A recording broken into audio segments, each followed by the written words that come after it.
I'm back. New video.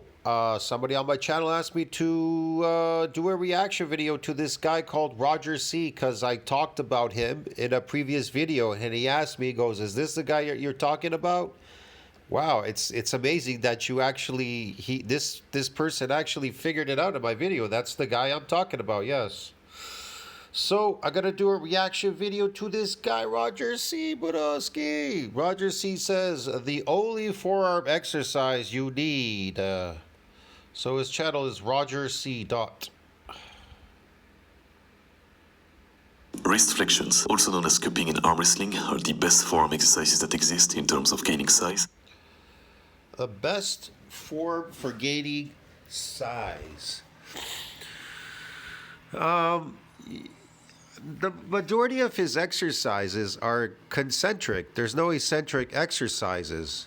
What is here's the thing, you have to question everything. What exactly is causing that size? See what I mean? Look at his arms. They look sarcoplasmic. There's no shape to it. There's no muscular shape, nothing. In a natural person, it looks totally different, sarcoplasmic hypertrophy. Depending if you have already a lot of muscle and you get some, if you have a lot of muscle, you get some sarcoplasmic hypertrophy, okay. But if all you're getting is sarcoplasmic, that's just going to look like a lot of fluid buildup. That's why, look at his arm. It looks weird. I've tried pretty much all of them and came up with the one that gave me the quickest results and will make you achieve the disproportionate Popeye look in no time. The disproportionate Popeye look in no time. Yes, the Popeye look. I think people don't know that there's two types of hypertrophy. One is called myofibular and one is called sarcoplasmic. Myofibular hypertrophy is based on eccentric exercise, and concentric exercise, all concentric, is based on sarcoplasmic hypertrophy. Yeah, man. So look at his exercise. It's all concentric. There's no eccentric. Look at it. He's pulling towards him. He's not pulling outward. He's not allowing the weight to pull against the muscle in an eccentric form. So what I do every day is 4 to 8 sets. See that? That's neural drive. So he's trying to get more neural drive and eccentric exercise, and he trains a lot, which is endurance, which is for every gram of glycogen, 3 grams of water, a draw between the skin and muscle into the muscle, bro. Get it? Creating these artificial sarcoplasmic hypertrophy muscles, yeah. Of restrictions on a pulley. Sometimes I do more than that. It really depends. See, look at him. He's pulling towards him. He's not allowing the weight to pull outward in the eccentric form to stretch out the muscle fiber, to cause it to damage. And it doesn't damage that easily, believe me. It doesn't damage that easy. On how much I feel it that day, and if I'm still getting a good bump, I do high intensity and go to failure for each set, even if it means... Look, if I was doing arm wrestling, if I had to do arm wrestling, I would focus more on the eccentric. I would allow that weight. You could allow more weight. You could use more weight so it could pull the force of the weight pulling on the fibers so that they damage, so that they come back and grow bigger and stronger. That's the whole point. Using some body English for the last reps, I try to control the eccentric. Well, look at him. He's pumping. He's pumping. He's not eccentricing. He's pumping, bro. Get it? Yeah. See, in his head, he thinks, wow, I'm building muscles. That's what's making me strong. No, you're building neural drive. That's what's making you good at arm wrestling. Of each reps while rolling my fingers back as far as the fat grips allows me to. Although I'm being more cautious now, as I don't want the weight to slam against my tile floor. I do 24 reps per set. I'll tell you why. Because look, man, you need nuclei to support muscle growth, okay? But here's the thing. They're postmitotic. They don't split and divide. Just because you're moving that weight in a concentric movement. A lot of people figured that out eventually down the line. They get frustrated. Oh, well, I don't care about having big arms. I don't care about having that. Forget that. You want to know why? Because it doesn't work out for them. So they get crazy and they go, fuck that, man. I don't care if I don't have 18-inch arms or whatever. Or they get crazy. Or I don't have these big legs or whatever. I don't care. Eventually, they just go, I don't care. I can live super heavy. Yeah, you can live super heavy because it's mostly neural drive. You're just pushing neural drive. But you have to keep maintaining that neural drive forever. That's just crazy. So, yeah, really the whole objective of lifting is to build more muscle. That's really the objective. That's how you get really super strong. But anyways, okay, people can believe whatever they want, man. All right. Although I could I know he's eating a slave food diet called carbohydrates, okay? He's eating an artificial diet called carbohydrates, so he's building artificial muscles.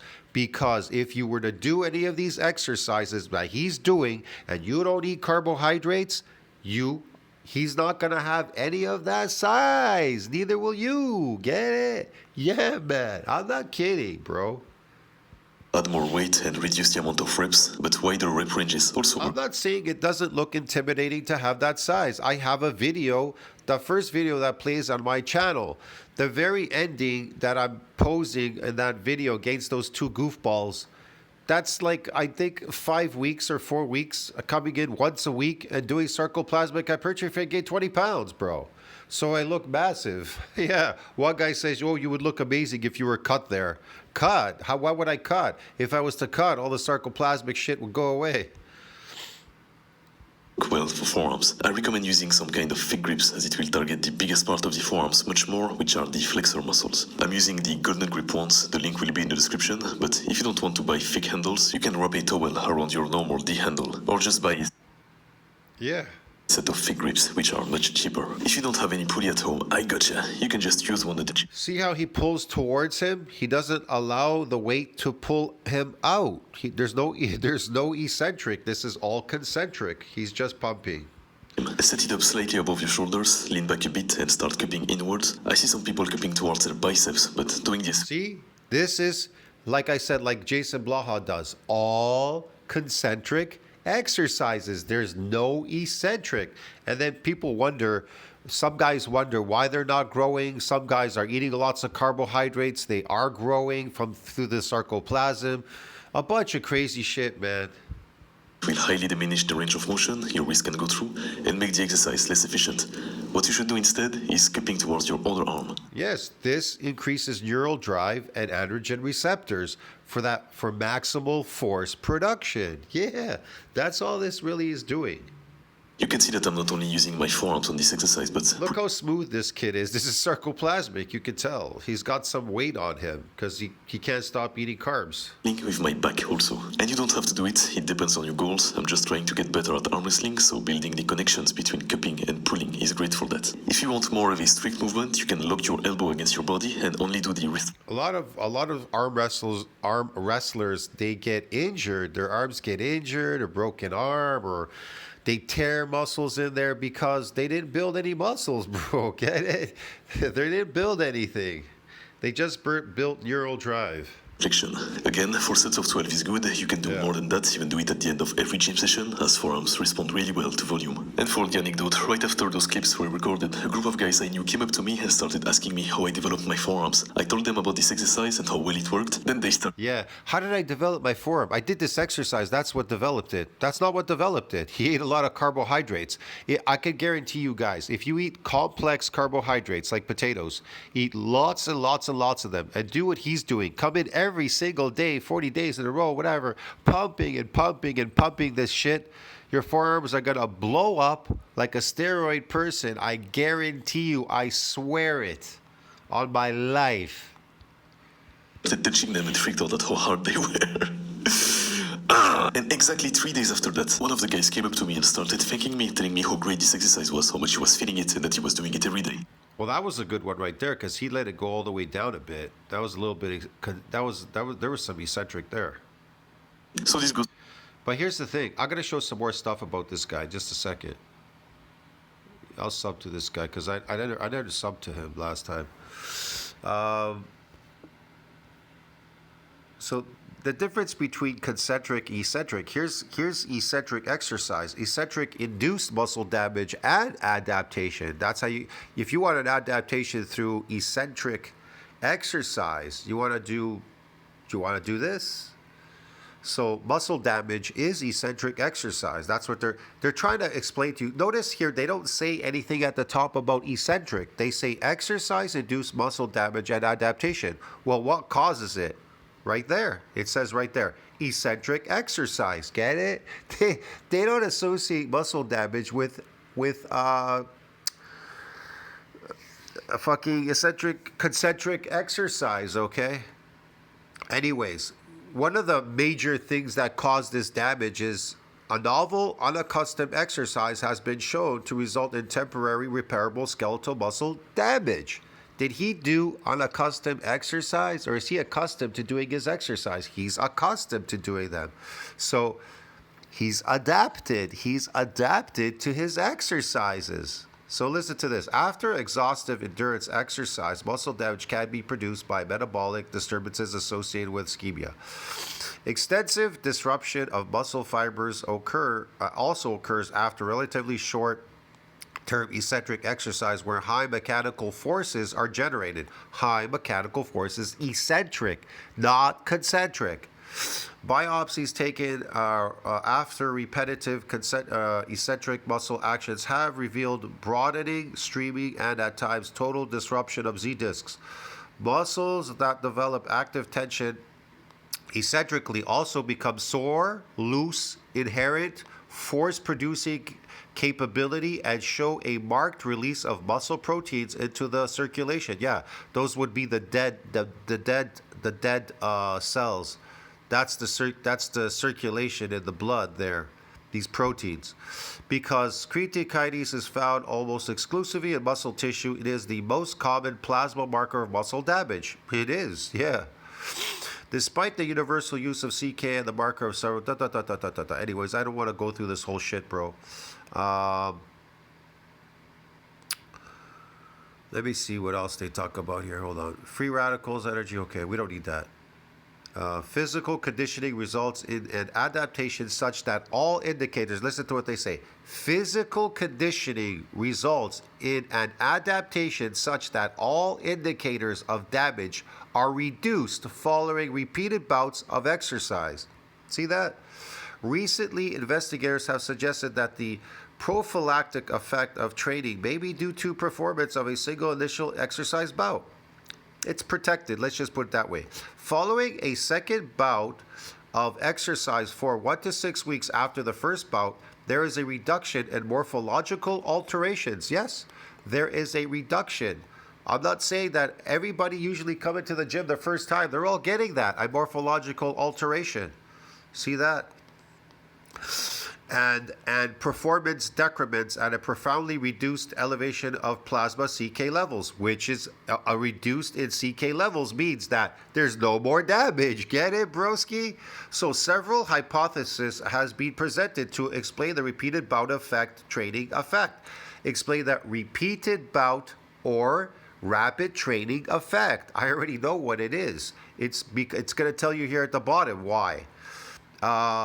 Because stress-susceptible fibers may be eliminated or susceptible areas within a fiber may undergo necrosis and then regenerate. They do. They go through necrosis and then they regenerate what? Bigger and stronger. So now these regenerated fibers along with the adaptations in the connective tissue may provide greater resistance to what? Further assault. And that's the reason why you're not building muscles, okay? That's why it's astronomically difficult to build muscle. Well, let's go to his channel because he's got some other stuff here. I don't know where the one is where his thumb is huge. This is how he grew his neck, he says here. Let's see this one. Just a second. My updated neck routine, I've been on it for a few months now, and the progress is looking pretty good. So, I always start with neck extensions. I do 3 to 4 sets, depending on my motivation pretty much, and do... Again, it's mostly concentric. There's no eccentric here. You want to focus more on the eccentric because it's astronomically difficult to build muscle. You want more muscle. You want real muscle, not fake shit. 50 reps per set while trying to control... I feel an excellent pump, and I use 6 kilos or 40. See, he just pushes up. He doesn't, it's really, you want the weight to go down. You want it to drag you down. That's the whole point. 10 pounds for this one. Next, we've got neck curls. I also do 3 to 4 sets of 50 reps, but for this one, I will go to failure as Okay, these are not so bad, but they're not going to do a lot for you. I only feel the sternocleidomastoid muscles in my neck and nothing else. I don't usually use weight for this one as I already feel a tremendous pump, and Again, here he goes with the tremendous pump because he's getting pumped. I don't get pumped. I'm on a pure carnivore diet. I eat meat. I don't get pumped when I go to the gym. There's no pumps. I get damaged. I can feel the damage because that's what I'm moving for, but I do not get pumped. I do not get pumped because I'm not training for any pump in my muscle. I'm trying to see what I'm going to get on a pure carnivore diet right now. Pure carnivore, pure meat, without any carbohydrates.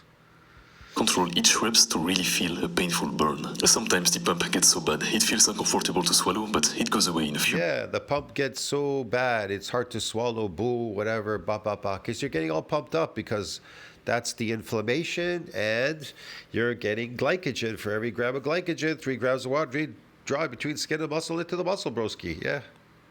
So here he is. It will give you a fake front look. So for this, I will apply pressure He doesn't realize it's fake.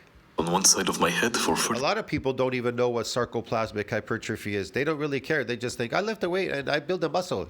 But they don't realize that these nuclei are post-mitotic. They do not split and divide just because you're lifting there. The only way you can get more nuclei is that satellite cell has to donate it. And it only ever donates it when it's damaged. If there's no damage, it's not donating. Seconds, then alternate with the other side. And I also do this 3 to 4 times. And the last part is focused on traps. It is a very important muscle to build the overall thickness of the neck. To train my traps, I do 4 sets of shrugs to failure, which is around 12 to 14 reps. And I do them on my pull day, so 2 to 3. Well, these are good because the weight's pulling down on him. So he's forced to do some eccentric. So I'm not saying that he's not getting some work done on some body parts. Times a week. Now, before you do any neck He exercise, does some farmer walks too. I've seen him do this with these bottles. I would recommend you to do a quick warm-up as you don't want to risk. So I always do 2 workouts in a year and a half, which is not very good. See his other videos here. I don't know where the one is with the thumb, man. That was interesting. I think it's this one. I'm not sure. Let's see this one.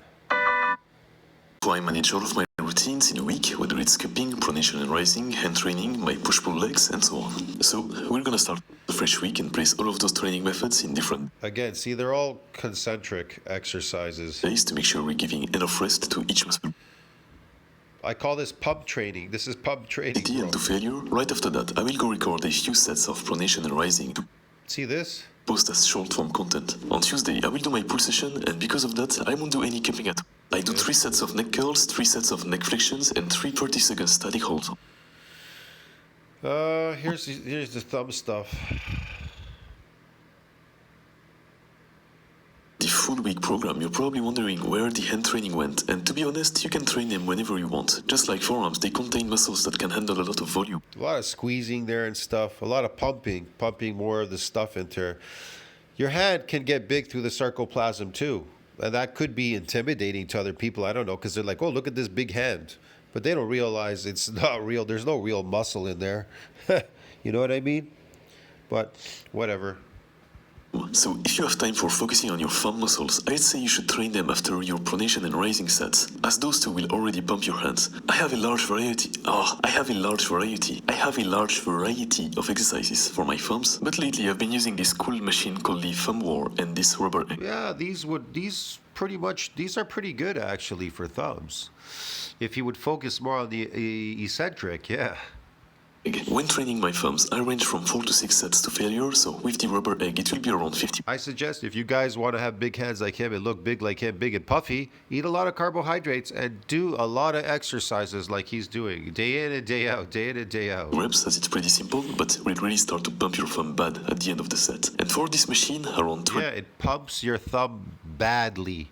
Well, I don't get pumped up eating meat, doing that. There's no pump there.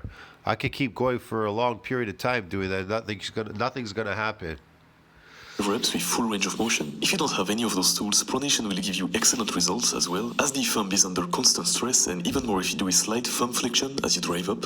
Now, I've received a lot of questions concerning rice bucket training, if I'm still doing it, how often should I do it, etc. And to be honest, I completely stopped doing it as I found that cupping is literally the best exercise for gaining forearm size. I still think rice bucket training is excellent for rehab, wrist and finger strength, but lately I've been focusing on forearm size only by using my latest uploaded routine, which is excellent by the way. But if you still want to do it, I'd recommend doing it it every day as long as you're not sore. If it's too much for you, you can do one I like the picture when he shows his forearm, but I can see his forearm here. It looks, I don't know, looks pretty average, but whatever. arm a day, so let's say right hand Monday, left hand Tuesday for 6 days straight with a rest day at the end. It's up to you to know what your body can handle. Also, I want to point out that I started mainly doing cupping. Again, this video is not to make. I'm not saying what he's doing is bad, bro. I don't really care.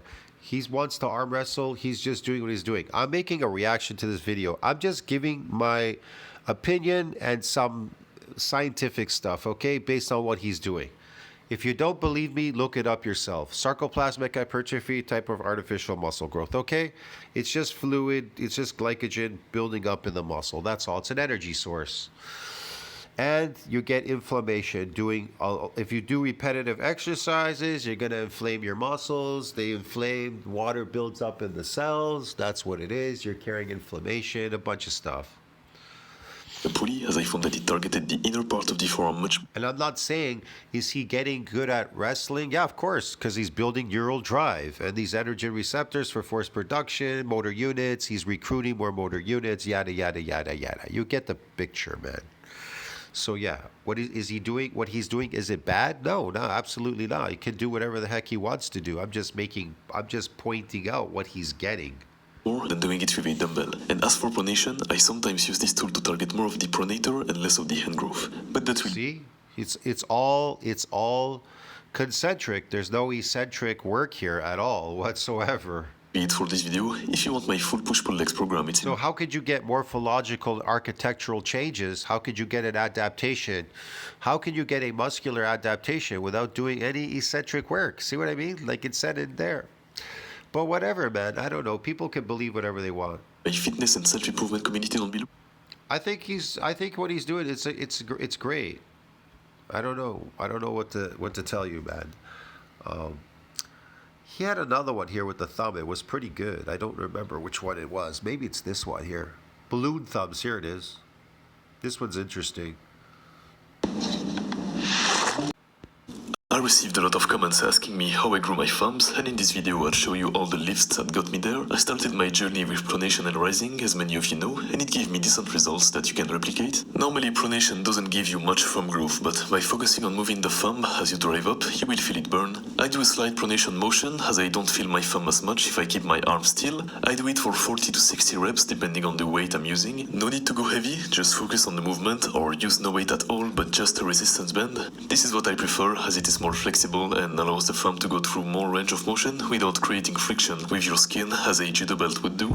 There are a few ways to position the band. You can try them all out and alternate to see what feels more comfortable.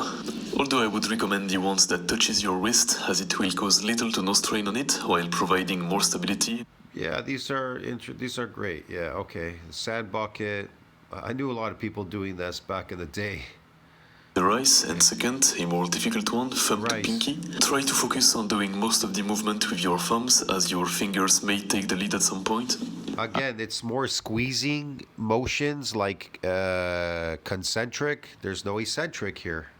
I didn't train my thumbs with rise that much, but more with pronation, and the next exercise I'm gonna show you. It is just to let you know that if you already do rise bucket training, there are ways to train thumbs too. And so the last exercise we're gonna cover is the ball. I don't really know how this is called, but what I know is that it works wonders.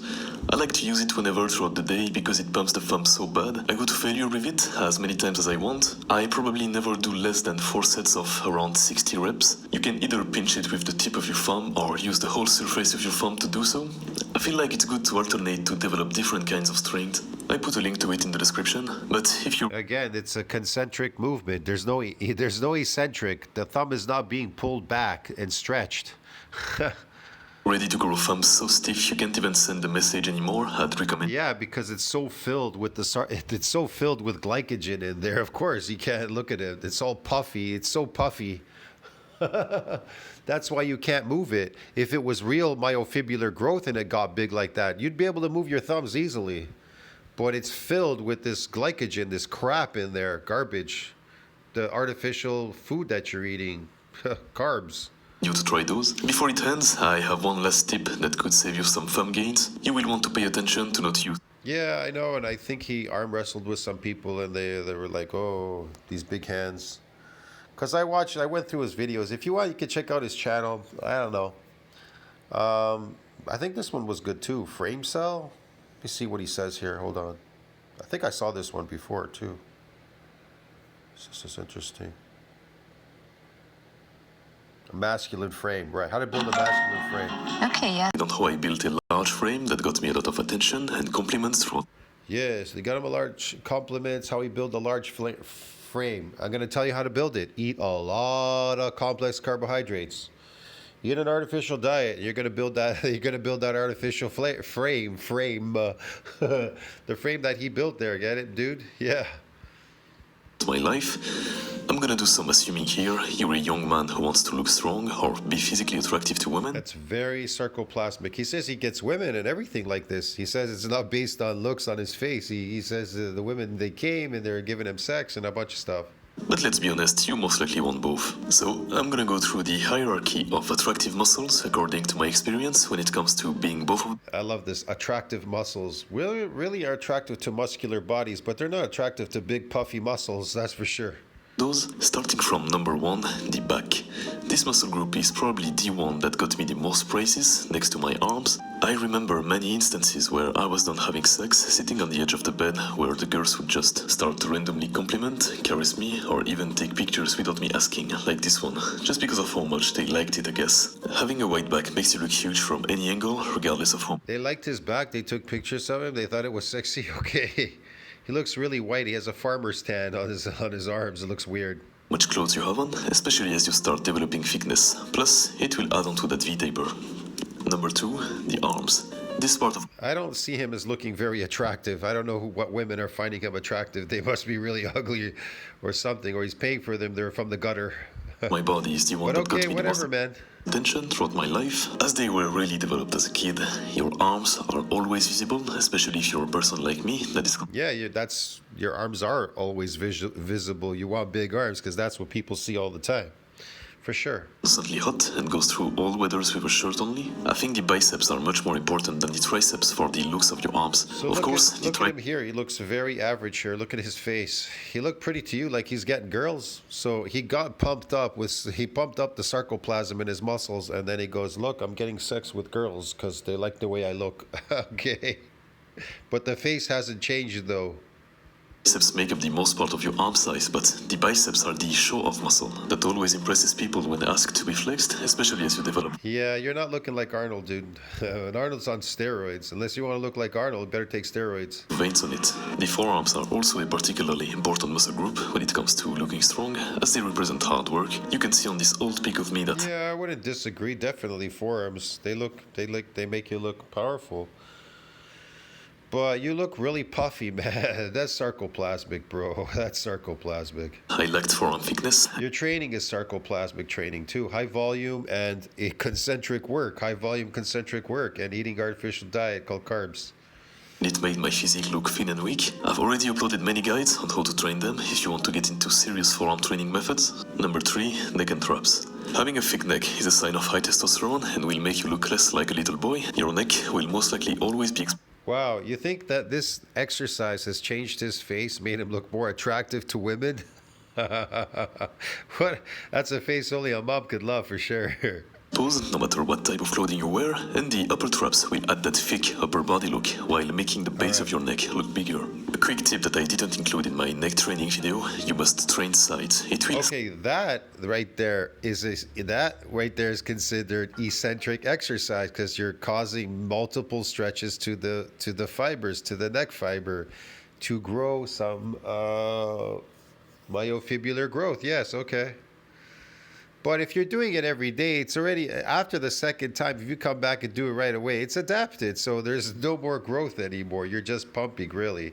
That's why even eccentric exercise can be protected. So even if you are doing eccentric, it's really hard to get it to damage anymore because it's protected. That's the whole point. skyrocket your gains from a front view perspective, and I've been skipping it. You can do so by doing static hold on both sides of your neck for a defined amount of time. Okay. The shoulders, so not much was said about them throughout my life, but All right. your pecs will look a bit saggy. I still have to improve a lot, as chest is my weak point. Very puffy, very puffy. But I started doing incline dumbbell press not too long ago. Okay. Legs. Now, don't get me wrong, It's a lot of eccentric work. Look what he was doing here. Hold on. Right there. the results are far quicker than the barbell incline. Quick. Eccentric, there's a lot here. Now this one is going to force your elbows to go down because you're hitting your chest. So you're going to get some eccentric for sure there. Not as much as you could get with dumbbells, because dumbbells you could bypass that. Side note, I also found that training upper chest will make gynecomastia less apparent when wearing clothes, so it most likely will make you feel better when you're out in public. Next, abs and legs. Now, don't get me wrong, you should absolutely train them. I just think that they are the least Okay. important on the list when it comes to looking at. I think your bone structure will prevent you from achieving your goals of being large, I would say. Yeah. Not for myself was a bit of biceps made. Hopefully you can listen to me and do it too, because Yeah, I don't know what kind of weird food he's eating here. Carbohydrates. The main staple of most people are their plates are filled with carbohydrates. Very little meat. you what? And the meat's been cooked and killed and destroyed in the fry pans. When it is life-changing. Now, how to bulk properly and avoid the mistakes I've made when I started at fat. I think it is because of the fact that before that, 1,500 calories without any reason, and Again, he thinks it's about calories. Okay. gained 10 kilos again, but this time much faster than recomp like I did. I completely understand your desire of finally feeling big and noticeable, but I can assure you that going too fast will just give you the opposite problem of wanting to lose that excess weight. Cardio. Yeah, this guy beat him. There you go. Doing your cardio as you're bulking is really important, even when you're not bulking. It still is, but I'd recommend. Look at him. He has to use all his might and body to pull his arm. He has to use all his body weight to pull his arm. That poor guy is just using his arm and still beating him. You go for daily walks. That's what I've been doing for Look at that. the past year, for about 1 hour a day. I think it's considered as low intensity steady state cardio, which But humans will cheat just about at anything. Cheating at trying to win, pretending they're strong, cheating at trying to get these booty muscles. Wow, it's so developed crazy. sharp shin splints by doing. Yeah, Your okay. masculine body will take a lot of learning and patience, so use the internet and Yes, rubber bands. Okay. all the knowledgeable people's advices about Yes. needed when seeking knowledge, so I highly encourage you to do just that. If you want to know how to grow a certain Okay. into account, as quite a lot of things changed, and some of the advices were really bad in it. And for the last exercise, Yeah, like I'll bring this up really quick, this video. What people they don't understand, man, about sarcoplasmic hypertrophy.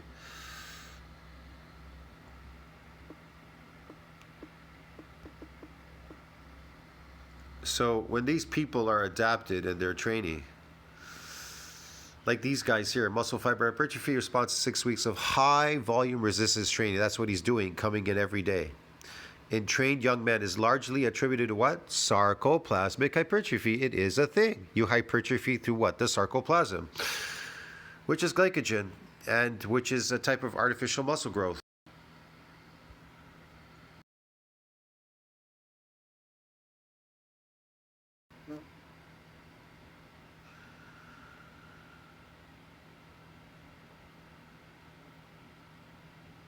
Sarcoplasmic hypertrophy is the increase in volume of the sarcoplasm.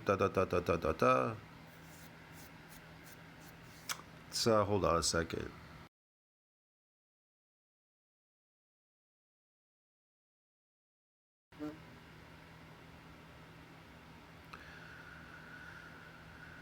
Sarcoplasmic hypertrophy is a type of muscle growth that occurs when the volume of the fluid of muscle cell increases. The size of the muscle doesn't change. Whatever. Again, it says the same thing here. Fiber, whatever. Within the muscle fiber, which increases its size through the sarcoplasm. It's fluid, but it's artificial muscle growth. Whatever. I don't know why this thing is not working.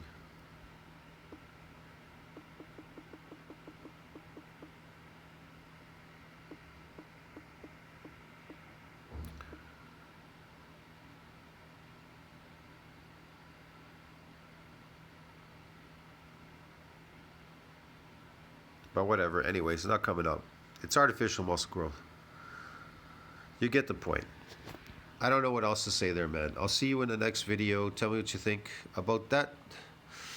See you in the next video. Ciao, friends. I'll clip this.